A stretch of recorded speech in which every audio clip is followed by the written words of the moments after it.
Good day to you. Today is November 8th. This is the recording date. And the topic is Africa. And before you say, oh God, there are all these things happening in the world, Africa is not high on my list, let me try to convince you during the next half hour that it should be on your list. And there are events in different countries, for example, Ethiopia, which I'll talk a little bit about. But I want to first address the larger question. And one of the questions or issues that I think you're all interested in is climate and the recent conference. So let me start by talking about climate and Africa.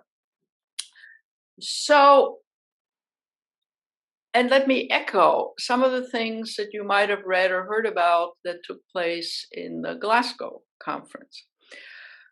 First, much of the African continent, as you can see, is below the equator. Lots of places are hot. And Africa is unfortunate in many ways of having some of the world's thinnest topsoil, which means that if something is not growing, for example, it's too hot for something to grow, and the wind comes along, the topsoil will blow away, and that makes the soil not fertile. So its geography of where it's located, very thin topsoil, makes it very vulnerable, obviously, to global heating and climate change. But there are other things to consider when you consider our interest in terms of climate and what role Africa plays. Now, we've all heard a lot about Brazil and the Amazon and how important the Amazon rainforest is to absorbing carbon, and that sometimes the Amazon is called the lung of the world because the trees absorb some of the pollutants. What's gotten less attention, actually, is the fact that the second biggest lung in the world is the Congo Basin. It is a huge tropical rainforest, and it's not just located in the country of the Congo, but the Congo Basin spreads, if you look at a map, north to Gabon and even the Cameroons. And it is a huge tropical rainforest, which has the danger of going the way of the Brazilian rainforest, which is that people will chop down the trees and develop agricultural land and or animal husbandry, and will remove the capacity of the world to absorb the carbon dioxide, which we so badly need to be absorbed before we get to a world where less of that stuff is produced. So, from a global perspective of global heating, the Congo Basin is in many ways as important as the Amazon, even though it doesn't get a lot of attention. So, I want to draw your attention to that aspect of why the African continent is not just important climatologically for its own sake and its own future, but is also a really important component of international climate change that hasn't gotten enough attention. In addition to the rainforest there are pockets of, in the Congo Basin, there are pockets of rainforests in other countries. And those trees are getting chopped down as well for two things. One, for land, for agricultural land to feed people, but also for firewood. And one of the interesting dynamics of the developments in Africa over the last few decades have been that as there are more and more people and there's lots of poverty everywhere, people are chopping down not just areas of the forests, but are chopping trees down on streets, on little neighborhood areas. Let me give you an example of the situation in Ethiopia, which I'll talk about politically a little bit later on, where Addis Ababa, which you've heard about now from the capital of Ethiopia, was full of eucalyptus trees once upon a time. The eucalyptus trees originate in Australia, and the eucalyptus trees in the United States originated in Australia, and they were transferred to Ethiopia early in the 19th century by a ruler called Melanik, who thought this was a good tree to grow everywhere, and the trees grow rather quickly. And so everyone in neighborhoods and streets and so forth, there would be these trees. By the late 1970s and 80s, there were very few of those trees left. Why? Because individuals just chopped them down for firewood to heat their food, for firewood to produce hot water. And one of the things, for those of you who've ever been to Ethiopian restaurants, you might notice that there is this sort of pancake type bottom that stews get placed upon. And it is done with a particular, the dough is made with a particular grade called injera, which used to only grow in Ethiopia, now grows here and elsewhere. But if you eat this food in Ethiopia, it has a sort of slightly sour taste to it. And the reason is that the fire, which is what bakes those pancake type structures, are full of eucalyptus wood and eucalyptus leaves, which give a flavor to that particular cuisine, right? So even that has become an issue in terms of the diet and what the food tastes like in Ethiopia, because people have just been chopping down the trees everywhere. So deforestation is an issue in Africa that is an issue that is international issue in terms of being one of these main lungs to absorb things, but it's also an issue in terms of the well-being and the possible shade and firewood and so forth in more limited areas where trees are grown and are getting hacked down. The other aspect of climate change, besides the heating up in a continent which in any event is very hot, is that all kinds of agricultural goods can no longer be grown. And it might be of interest to know that the United Nations Agency on the Environment, called UNEP, UNEP, which was developed in 1972, was located in Nairobi, Kenya, precisely because even at that time, the idea was that environmental issues, climate issues, would be really, really important on the African continent and for the rest of us internationally. And it would be a good place to locate an agency dealing with the environment. In the 1970s, most of what the UNEP was dealing with was what was called desertification, namely the desert was getting bigger and bigger as people moved and eroded the capacity of the land to sustain any kind of growth, and as he slowly started moving along. So the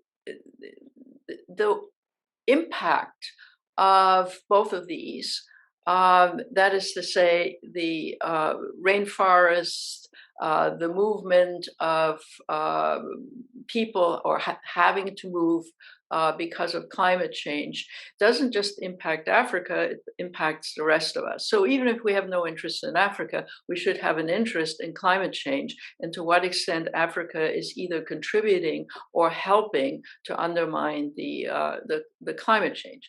Now, one of the many things discussed in Glasgow was, of course, not just how can carbons and methane be absorbed, but what remedial measures can be taken, solar heat, solar electricity, and so forth.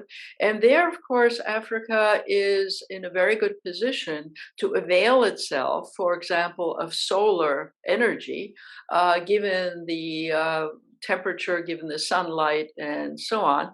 And African countries and international institutions are actually making a contribution for figuring out how it is that energy can be produced for Africa or electricity can be produced by renewable methods. There have been all kinds of innovation. Let me just not elaborate, but just give you one example. Very small solar panels have been installed in villages and huts all over the country, let's say like Kenya, which don't produce enough electricity around the clock, but produce 2 or 3 hours of electricity in the evening so that, for example, school children can do their homework. So in some senses, Africa has been innovative. African countries have been innovative, and institutions have been used innovation to help people in Africa. But some of these innovations are now being deployed and developed and utilized and looked at internationally.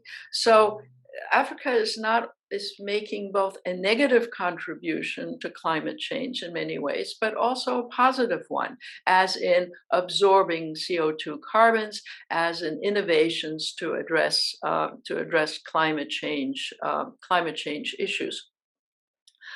The final point I want to make in terms of climate and climate change has to do with population. And let me move into that. The population of the African continent is now said to be 1 billion, 0.2, 0.3. Census haven't been taken, but that's demographers' guess. And the total global population is said to be something like 7.98 billion people. And the expectation is that in this century, the population of the world will increase to 10 billion, maybe a little less, maybe 11 billion, something on that order as the century moves along. The contribution of increasing world population is a very serious issue with respect to Africa, because the 1.2 or so billion Africans right now are said to become, roughly speaking, 2 billion Africans by the end of the century, because of the youth of the population and the reproductive statistics for Africans are still very high, much higher than in most of the rest of the world. So that population growth in individual African countries, as well as the continent on a whole, is a huge issue, both for drain on climate or energy sources and so forth, but also in terms of consumption patterns and the need for productive land. And something we've discussed before, the expectation is that somewhere in this century, 50 million Africans will have to leave wherever they're living because the situation will become unlivable. Maybe 50 billion or so will roam around to other African countries, but also millions of Africans are trying to leave the African continent. Much of the immigration or the attempted immigration to Europe across the Mediterranean are in fact Africans and West Africans. And many of those people are leaving, just like many people in Central America are leaving, not because they want to really live in a different country, but because they can't make a living anymore. Farmers who can't grow things on their land anymore because of climate change and soil change, and who are in a hopeless situation, going into urban areas. There are not enough jobs, there's huge unemployment. So many Africans are willing to risk their lives to try to get to Europe. And that is scheduled or predicted to be radically increased as the climate change situation gets worse and the population growth situation gets worse, making demands on the natural environment, the air, the soil, and so forth. So both population and climate change are on one hand separate issues, but also intersect, and they intersect in very alarming levels on the African continent. So final sort of the third climate population, the third sort of more international issue I'd like to address has to do with COVID. Uh, it's somewhere between 1 and 5% of the African population has been vaccinated. And that is not just a problem for Africans who are dying, but is a problem for the rest of us, because the expectation is, just like the Delta virus morphed and viruses change and then create problems everywhere, even amongst vaccinated people or countries that have brought the virus under control, it's reemerging. And the danger is not just for Africans, but the danger is for the rest of us, unless Africans get vaccinated and the virus gets brought under control. Now you hear, President Biden, for example, saying we give 1 million doses and so forth and so on. And that, yes, will help. But there are several things to be said about that. 1 million doses here or there don't make major inroads in a population of over 1 billion people on the continent. That's the first issue. The second issue is that you need a medical establishment, a medical system to make sure that the vaccinations, get from wherever they arrive to where they need to be, and that you then have the manpower and the facilities to vaccinate people, to bring them to vaccination stations or to bring the vaccines to people. Now, as you know, with the COVID vaccines, they need to be by and large refrigerated, less so for Johnson & Johnson, but very much so for Pfizer and Moderna. So when some of these vaccines are being sent by the US and by the United Nations and other countries, you sort of hear large numbers and you say, well, they must be making progress. Well, first of all, as I said, it's a drop in the bucket in terms of the population, but it also is a huge problem in terms of actually getting the vaccination into people's arms.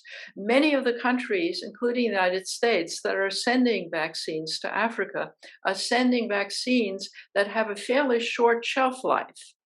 And so a very high percentage, in some places as much as 30%, 40% of the vaccines that arrive are not usable by the time they get to wherever they need to go to vaccinate people. The refrigeration doesn't exist, the transportation doesn't exist, and so forth.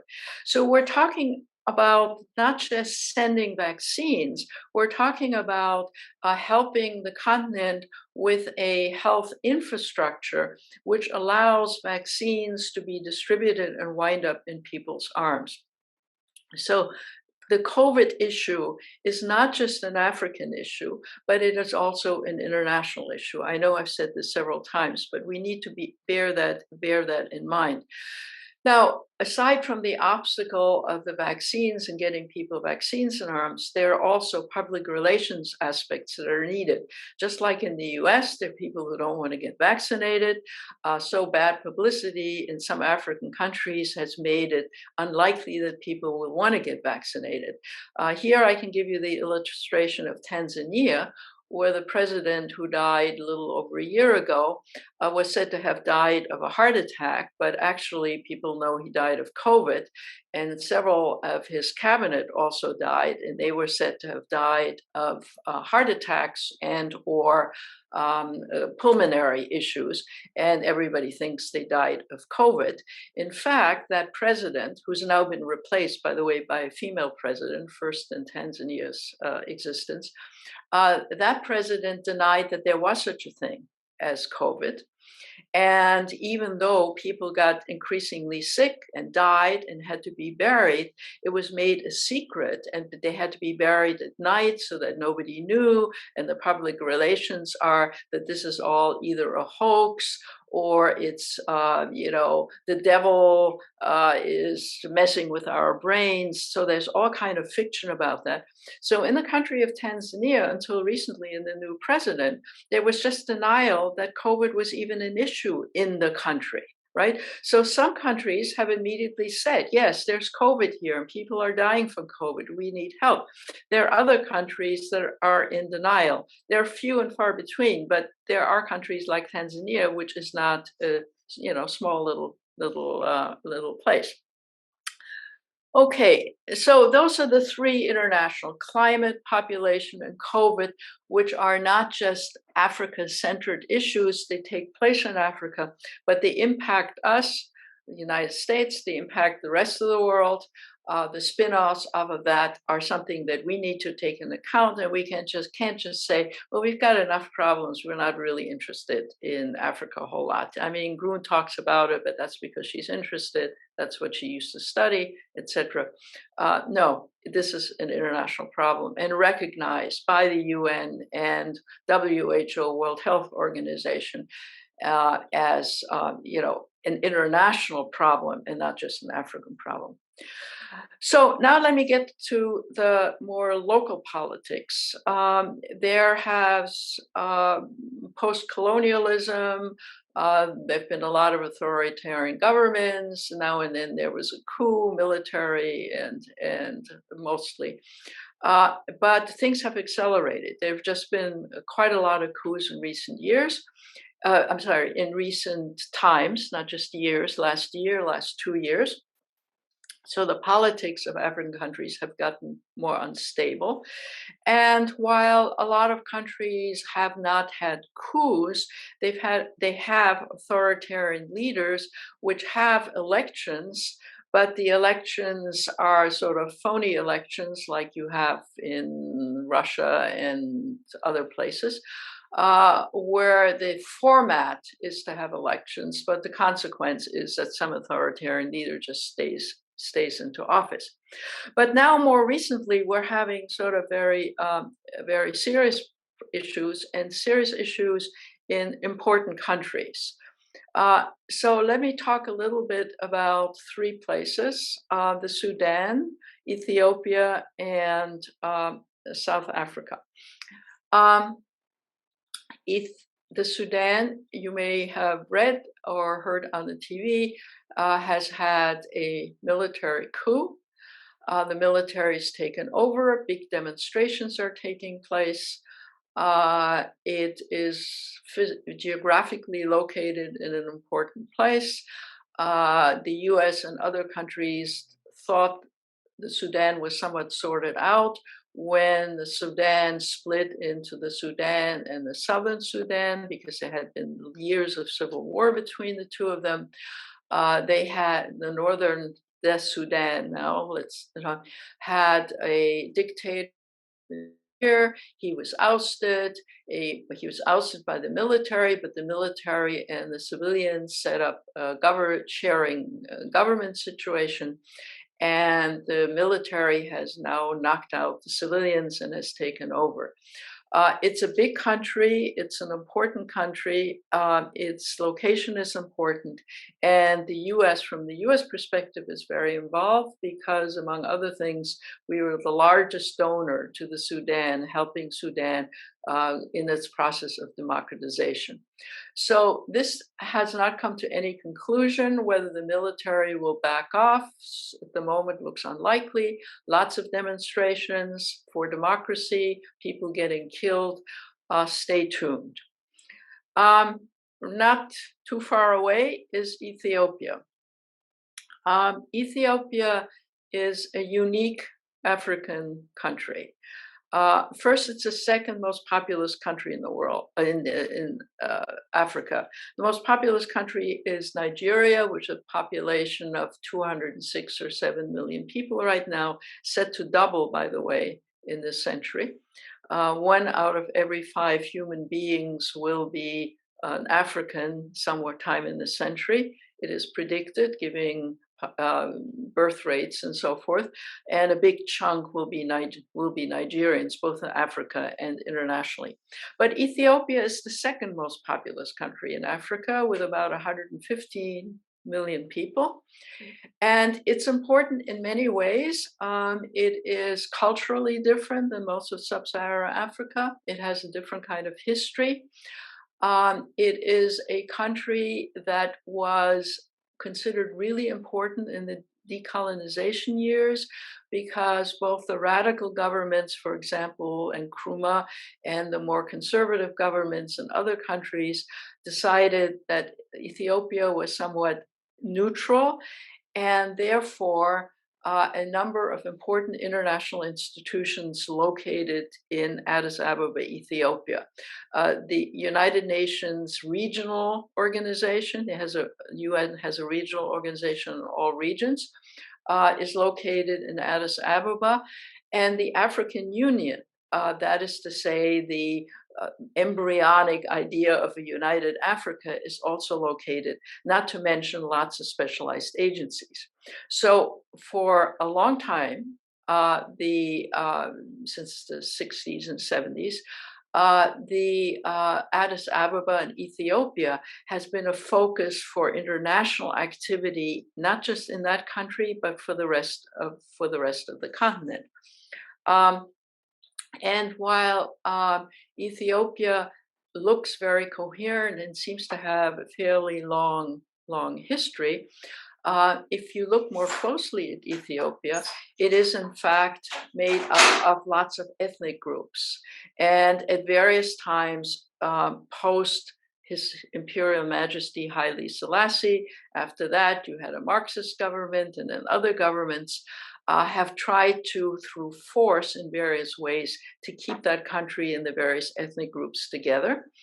And the government just prior to this government took a interesting and what seemed hopeful stance, which was to give more autonomy to the various regions of Ethiopia, hoping that by giving people autonomy, the various regional groupings, language groupings, and so forth would be willing to allow the central government to be coherent and work for the whole country, while at the same time recognizing that there were regional interests.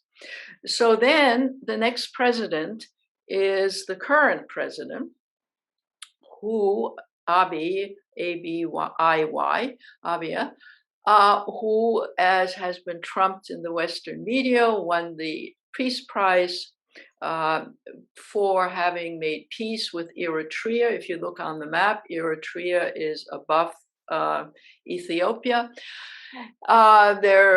Eritrea and Ethiopia have feuded for many years. They have a different colonial history and so forth. Won't bore you with the details, but the current head of state made peace with Eritrea and was given, this great international honor. And he is now in the process of being an unpleasant dictator, violating human rights right and left in the country of Ethiopia. Without boring you with too many details, if there is a province, it's on the map, called Tigray. They are a sub-ethnic group. And for some years, and for the prior government, Tigran Ethiopians were all over the place in running the Ethiopian government. And the current government comes from another major ethnic group called the Amoros. In fact, the president is from there, even though he's feuding with them right now. And they ousted the Tigrans. So the Tigrans, who used to be in power, or at least have a lot of sway in the central government, all of a sudden lost that particular power and control, were discriminated against, started fighting a little bit, having to deal with the Eritrean central government alliance now, which was very anti-Tigran in the sense of Eritrea. And long story short, violence broke out between the government and the Tigrans, and huge violations of human rights occurred. What kind? Well, not only were people shot right, left, and center amongst the Tigrans, although the Tigrans are not entirely absolved from also having committed violence, but in any event, the central government thought they could bring the province of Tigray and Tigrans to heel by just essentially not allowing anything to enter the country, as in locking people up in that particular region. And people started starving, and a famine started breaking out. And the international system, the UN in particular, started sending humanitarian assistance to help feed the Tigrans. And the Ethiopian government blocked the trucks bringing the food. So they were trying to starve them out. One thing led to another. You now have multiple regions of Ethiopia fighting with the central government. And the central government has a military, but so does the Tigrans. And you might have heard on the news that the Tigrans are marching through the country, taking various towns between Tigray, which you can see on the map, and Addis Ababa, the capital. And there is a fear that they might actually invade Addis Ababa, and then you have a massive civil war even in the capital, which has not only huge national repercussions for Ethiopia continuing to stay a single country, but also has huge implications for the rest of the continent, which is used to having its agencies and much of the economic agency for Africa, a UN agency, but also the OAU. I mean, what do you do with these institutions, which are important in different ways for the rest of the African continent? What do you do if they are stuck in the middle of a civil war? So the historic importance of Ethiopia for the African continent, not to mention the historic and the current importance of that particular country, is worth keeping an eye on, not just for the sake of Ethiopia, but for the sake of the continent and for the sake of whither goes the continent in terms of the rest of the world. I've been talking, I think, for 30 minutes, but let me just quickly add two small elements. One is South Africa, which just had an election, and it looks like the ANC, the party that Nelson Mandela was the centerpiece of, is losing in South Africa. The corruption in South Africa and the fact that the quality of life in South Africa has declined for most people in recent times. And there's huge unemployment and huge alienation, not from the president, Ramaphosa, who is in fact quite liked and respected, but the party itself. And so there's trouble ahead politically in South Africa. And if you want to look at the African continent in a sort of a few really important anchor countries, Nigeria, Ethiopia, South Africa would certainly be amongst the top three. Both in terms of, and for a variety of reasons, in terms of importance. And all of them are in one political trouble of one kind or another. Nigeria, which I'll talk about some more some other time, seems to also be falling apart in terms of regions and ethnicity and so forth. So the problem of future governance in both Nigeria and Ethiopia is now up in the air, and the future of the stability of South Africa, the richest anchor on the African continent, is now getting shaky. So does one want to say shit is happening?